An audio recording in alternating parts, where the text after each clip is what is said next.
खामगाव तालुक्यातील पिंपळगाव राजा येथे ठिकठिकाणी प्रजासत्ताक दिन मोठ्या उत्साहात साजरा करण्यात आला। यावेळी स्थानिक सहकार विद्या मंदिर पिंपळगाव राजा, जिल्हा परिषद कनिष्ठ विद्यालय पिंपळगाव राजा, जिल्हा परिषद प्राथमिक मुलांची शाळा, ग्रामपंचायत कार्यालय, पोलीस ठाणे, प्राथमिक आरोग्य केंद्र, पशुवैद्यकीय दवाखाना, महावितरण कार्यालय, भारतीय state bank of India, Urdu मुलांची शाळा, उर्दू कन्या शाळा, कौसर जाबिन उर्दू माध्यमिक विद्यालय, शकील अहमद खान उच्च माध्यमिक विद्यालय या ठिकाणी प्रजासत्ताक दिन साजरा करण्यात आला।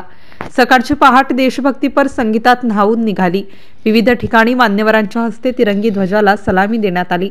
यावेळी गावाचा प्रमुख मार्गांनी विद्यार्थ्यांची प्रभात फेरी निघाली। तसेच देशभक्तीपर गीत, विद्यार्थ्यांची भाषणे व थोर पुरुषांचे योगदान याबद्दल माहिती देण्यात आली। यावेळी सर्व शाळेचे मुख्याध्यापक, शिक्षक, शिक्षिका, विद्यार्थी, विद्यार्थिनी, सरपंच, ग्रामसेवक, ठाणेदार तसेच गावचे ज्येष्ठ नागरिक उपस्थित होते। MCN न्यूज मराठीकरिता गजानन खंडारे, पिंपळगाव राजा।